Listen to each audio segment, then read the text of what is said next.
Good height. Kevin Streelman, 269. Kevin, 5 birdies against 3 bogeys. How would you describe today's round?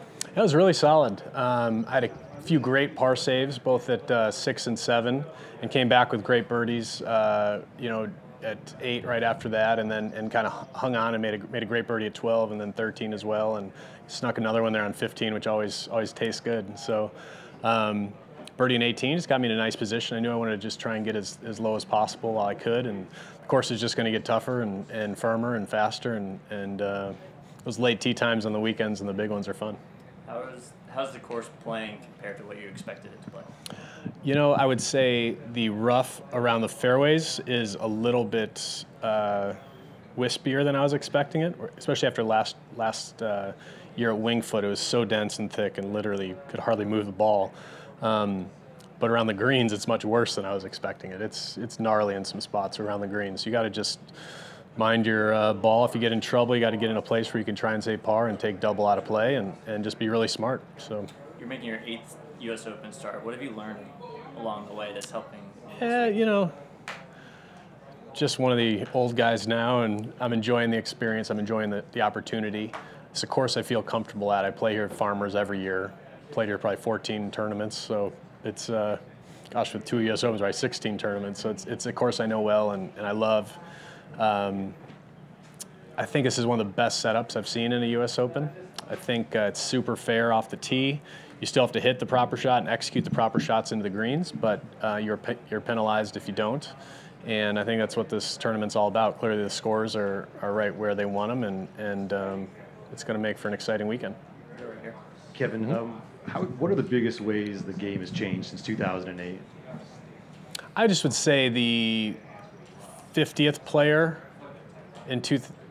today is a whole nother level than he was in 2008, and that's me. So I'm just, the 100th player, 150 now, it's just so much deeper. It's so much younger.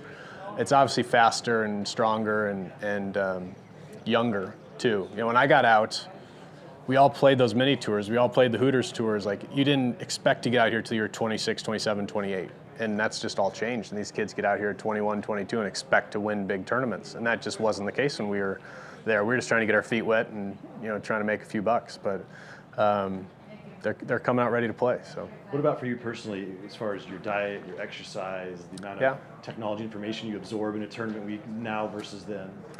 Yeah, I've always been smart about being just everything in moderation. I like to have fun when I have some off time, but at the same time when I'm here, it's, working out at least before every round, and then I'll go in again after and stretch. It's just important to keep our backs loose. It's important to keep our hips open and, flexible.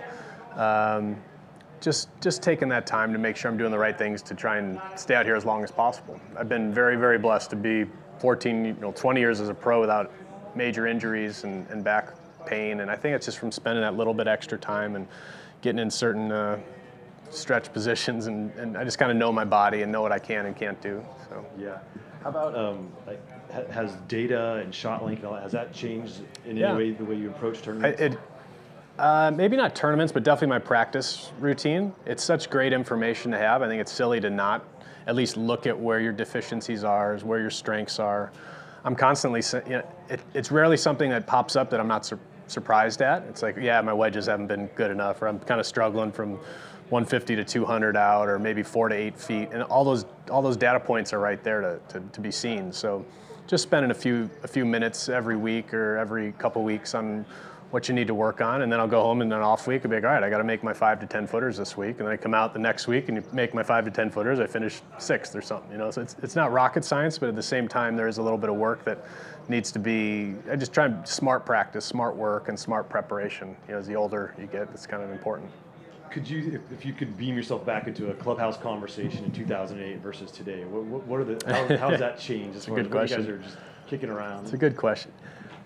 To myself, I would say just enjoy the journey. It's like to think of where I've been able to play in every continent pretty much, and every major tournament multiple times now, to really enjoy the journey. There's opportunities I let slip by because I was almost scared of the moment, which was silly. And now it's kind of who cares? You got nothing to lose. Like, enjoy it, because if you don't do well, everyone forgets and you don't care anyway. And if you do well, that's gravy anyways. You know, so it's just like being, I guess, mature in that regard and knowing who I am as a man and a husband, and just being now a veteran out here. It's something I'm proud of, but there's a lot of time where you're kind of fear of losing a card or fear of like screwing up or all the, you know, I guess we all have them in our professions as well. But for me, it was, it goes so fast. You just got to enjoy it. So that's what I'm doing now. And I think that's why I'm playing a lot better right now. Thank you. Appreciate your time. Yep. Thanks, Kevin. Yep. A Good pleasure. luck tomorrow. Thank you.